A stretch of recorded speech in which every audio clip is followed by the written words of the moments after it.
Welcome back to another edition of our Four Questions Journalist Spotlight.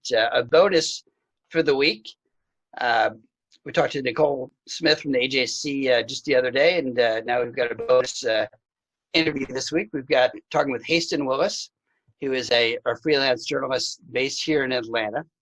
And I'm gonna first question I'm gonna kind of ask Haisten, give us a kind of an overview, kind of what's your background? What kind of stories do you write? And as a freelance journalist, who do you work for usually?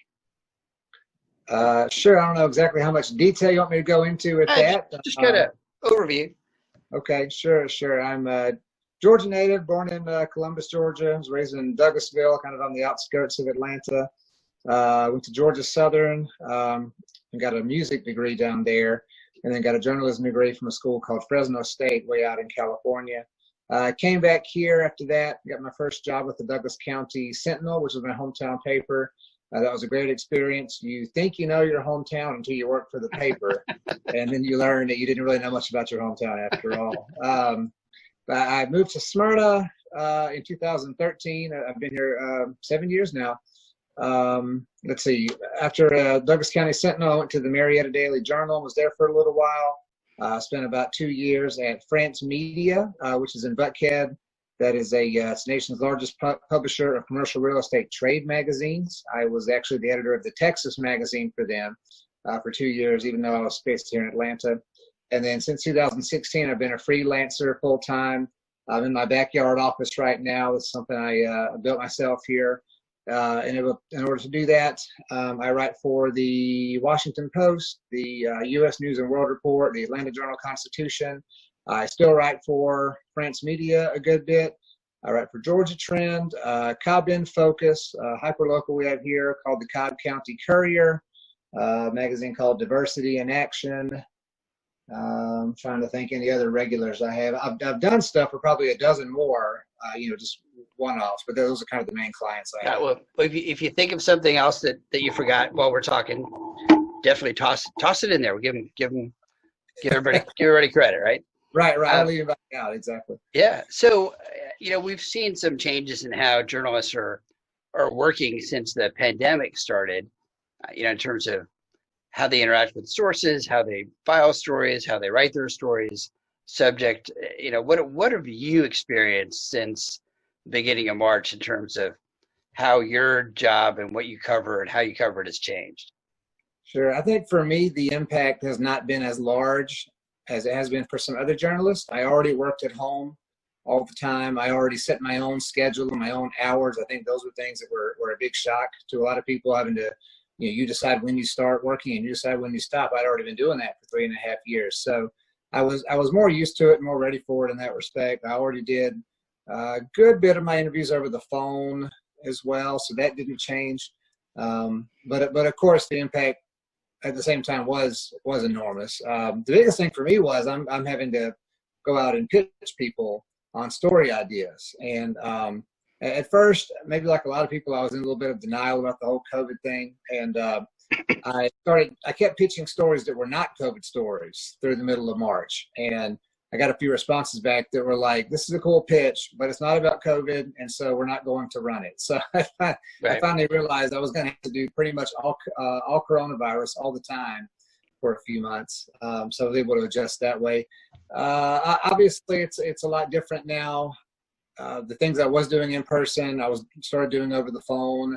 And then I have been going out lately. I covered the protests last week. I'll be covering some of the election stuff tomorrow, and of course I'll be going out with a mask and that kind of thing.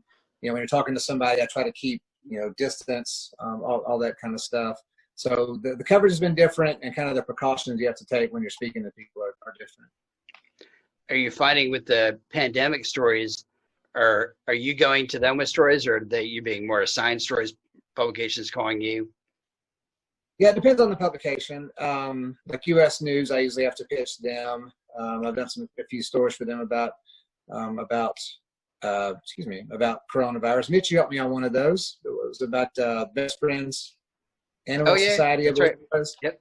About people there'd been an increase in people adopting dogs. So I did a story for U.S. News. I pitched them.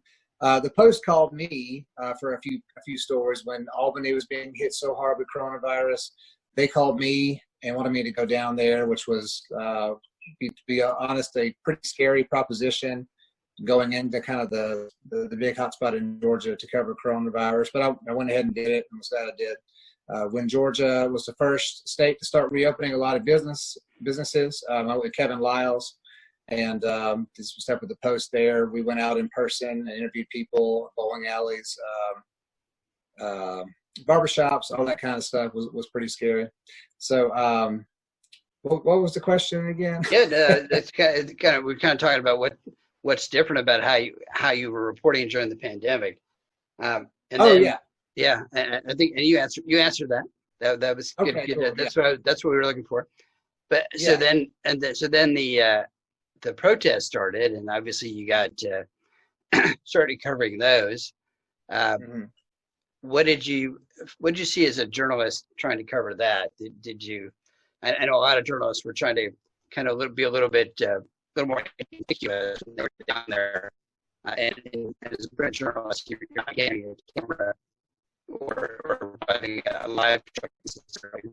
What was your feeling going down there and being in the midst of all that?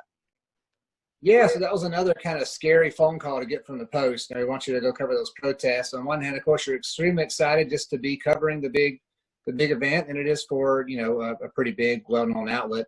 But also, it was a little nerve-wracking to get that call to cover it at all. But what was I kind of looking for when I went down there? Is that what you're asking? Well, yeah. Did you do anything different, before you went down there in terms of preparation, or kind of thinking about, okay, do I need to be careful? I mean, what was yeah. Yeah, I called Kevin Lyles again, who's a freelance photographer. He had been down there on Saturday night. I first covered the protests on Sunday night. So I called him and kind of asked what he recommended. And he told me a few things, just to be careful, watch out for your surroundings, brought my mask. And then what I kind of did when I got there was I kind of slowly got closer and closer to the epicenter of where the debates were, which is basically right in front of the CNN Center, kind of where the CNN Center meets Centennial Park, trying to sort of calibrate myself. How intense is this experience going to be, right? And so after a while, I heard all the chanting and that kind of stuff. And the scariest thing initially was that there were fireworks going off. Some people were setting off fireworks like in the streets. And I don't mean little like snakes and sparklers, like big 4th of July fireworks going off just a few feet away with a big loud boom and all that. But after a few minutes, it got where it really wasn't super scary or anything like that. It was like, okay, people are chanting and there's a line of police and that kind of thing. But it wasn't anything too bad. I didn't do any special preparation as far as I didn't bring anything I wouldn't normally bring. It was more of a mental process, a mental checklist, that kind of thing. I did park on Marietta Street, or I think it's Decatur Street further east, which is the street that the protests were on. I parked on the same street. That way, if I did have to run away, I wouldn't have to make any turns, if that makes sense. That would make it kind of easier for me just to have one less thing to worry about if I did have to go away. And eventually that came in handy. About 8:30, a little after 8:30, you could see all the police, all the officers started putting on these gas masks over their head. And it became pretty obvious they were about to start throwing out tear gas canisters. They did. And, as soon as those things hit the ground, they started spewing a bunch of smoke, and the whole crowd kind of scattered all at once. I was part of that crowd running away from the tear gas canisters. So needless to say, that was pretty interesting as well. Yeah. I can imagine between that and the fireworks and the line of police, that could have been a little bit intimidating. Yeah. Definitely. And then something happened that you perhaps didn't expect. Was that Sunday night when that happened? That was Sunday night. I should say I interviewed a few protesters, and they were extremely nice. And there was nothing intimidating once you started talking to an individual. People were just very nice and cordial, very excited to talk to me. Nobody said they didn't want to be interviewed or anything. And then I'm going to assume anyone watching this knows what happened to me. If you don't, Google Haisten Willis, you can probably find some stories on it. But so I'm not going to go through the entire story. But yes, I was detained by the police Sunday night. The Washington Post had emailed me a credential because I was going to be out after curfew, and that was what's going to be I was going to show if anybody asked for a credential for why I was out after curfew. And I really didn't think twice about it. I said, okay, cool, I've got that. Didn't really think I'd even need it. Needless to say, that didn't happen. The police, I was approached by the police about at 9:30 or so. Tried to show them the digital credential, and they were not having any of that. I guess they didn't believe I was actually with the Washington Post, and before I knew it, I was in handcuffs and being searched for weapons. So luckily, about 10 minutes later, they found my business cards in my back pocket, which I think is what kind of started to convince them. I'm still not really totally sure. But after about 10 minutes, I was ultimately let go. A short but scary experience. And I learned later it was actually broadcast on CBS 46. From what I understand, I was actually on camera for like 5 minutes straight. They were just showing me trying to talk my way out of being arrested. So that was interesting. I'll just put it that way. So you were detained for about 15 minutes. Is that correct? You're probably walking it up to say 15. I guess it was between 5 and 10. I mean, it's hard to know. My head was really spinning pretty quickly. At first, it was just, trying to say whatever I could. I was trying to explain myself. I live here in Georgia. I'm not from Washington. I'm a freelancer. That's why I don't have a credential. The credential came with this phone number. It was the cell phone number of the editor I was working with. So I told them, I got the phone number you can call. Trying to say whatever I could to convince them I was in fact a journalist and therefore did not need to be, sent to jail for the night. Right. And I actually got very lightheaded after a while. I wrote about this in a piece for Quill magazine, which is SPJ's national magazine. I started getting lightheaded just, from the kind of adrenaline rush and just being overwhelmed by the whole scene. I asked them if I could sit down, and they said yes. And then pretty soon after that, the blood kind of came back to my head, and I was all right. But yeah, probably between 5 and 10 minutes in total, I think. So did you think, hey, maybe I'm going to tweak my my process after that in terms of maybe having a hard copy credential or something? Sure. Yeah. I mean, of course. Yeah. It's like, okay, that didn't work. It didn't go very well. Right. So I did continue. I filed my story that night, which I'm very proud of course. And then they sent me down there again Monday and Tuesday night. So Monday and Tuesday night, before I went down there, I printed off the credential they sent me on paper. I had it in my front shirt pocket. Still didn't have anything around my neck, so I had time to do all that. But I had it kind of at the ready. But ended up not needing it either night, of course. That's how it always goes, right? Yeah. Well, everybody's glad that you had a relatively short experience like that. Others obviously, other journalists have had more severe experiences, and we've seen lots of reports of journalists getting caught up in the middle and get a little taste of tear gas and getting roughed up by officers when they're in the middle of it. I think there was a scene in front of the White House where an Australian crew was live on their morning show, and the camera guy took a shield in the face, pretty much. Ooh, I didn't hear about that one. Yeah, that was last week sometime. Gotcha.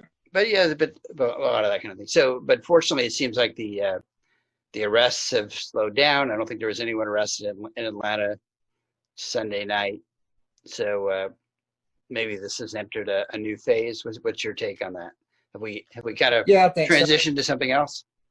Yeah, and thank you for mentioning that. That's where I kind of eventually went in my Quill piece, was talking about, okay, what happened to me was pretty scary, but it was also pretty short, and obviously there was no lasting damage or anything like that. Yeah, there was a reporter, a photographer in Minneapolis who was, I believe, permanently blinded in her left eye by a rubber bullet. Yeah, there were journalists who actually spent like the whole night in jail. There were some that were assaulted by people at the protest. I don't know if they were actually protesters, but there was one in Arkansas who got a concussion.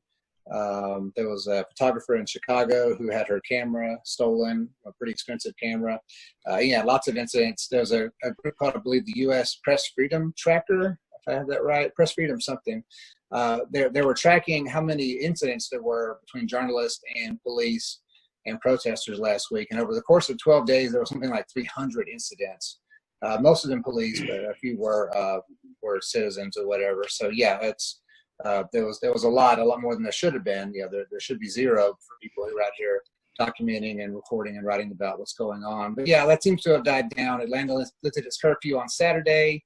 I think there've been no events locally, at least, since the curfew was lifted, and it's kind of lifted. That's been the case other places as well. As far as you're saying, what's going forward, what's going to be the story? Yeah. What do you see as the next series of stories? So what I think's going to happen, and where I hope this kind of goes is, okay, there've been all these protests, so what specifically are we trying to change here? What policies might change? What laws might change? In Georgia, there's the people talking about defund the police. In Georgia, we are one of the last states that does not have a hate crimes law. So the legislature is looking at that. Is Georgia going to finally pass a hate crimes bill? Which is a pretty important discussion, of course. So that's where I guess things are going to go, is kind of into the what changes now specifically now that we've had all these protests. But who knows? The news always surprises you, as we all know. Yeah. So you said you're on assignment for the Post again this week. Mm-hmm. Yep. All right. Tomorrow I'll be covering the primary. I don't know a ton of detail. I believe I'll be going out and interviewing people who were just in line to vote about why they're voting, who they're voting for, and that kind of thing. And I'm sure toward the end of the day I'll pivot toward results. Who won, that kind of thing. Right. Good. So let's see. So people can find you. Haisten, Haisten, Willis, Willis. Google that, and you'll find his work in a variety of publications. Do you have a website where people can find your stuff too? Yes, and it's easy to find if you know how to spell my name. It's HaistenWillis.com. You can find me there. I have to admit, I'm not super active on social media, but if you do like a Google News search even for my name, you can find the most recent stuff I've put out. I write for so many different outlets, and I really write on a very wide variety of topics. So I found that social media is difficult for me. If I start writing about politics and tweet about politics, I'll pick up some folks, but then I'll lose them when I tweet about sports 2 weeks later. So I've kind of gone really light on social media lately. But if you can find me by Googling my name, or going to my website, HaistenWillis.com. That's it. And you were you on CNN the other day too, talking about? I don't know if I was on CNN. I did a panel discussion. It was all online, but it was with CNN's Brian Stetler, who hosts a Sunday morning show called Reliable Sources, which is a show basically about the media, about coverage, which was really, really cool. I was really excited to be part of that panel, but I believe it was just online. I know he put it on his website as well in podcast form.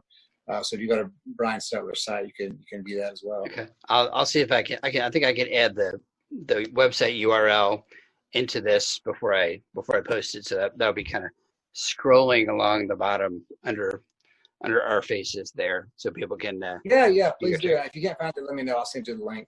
Yeah, no, I got it. I think I put it in my. I put the Quill story and I think the CNN story in my newsletter the other day. Oh, good. Oh, I think it's on my blog because that was good stuff for. When's that coming out? Quill.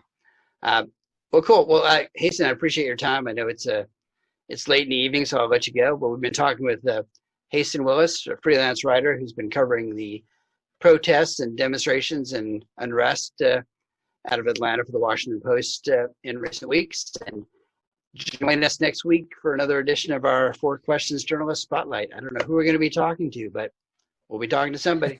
Thanks, everybody. Thank you, Haisten.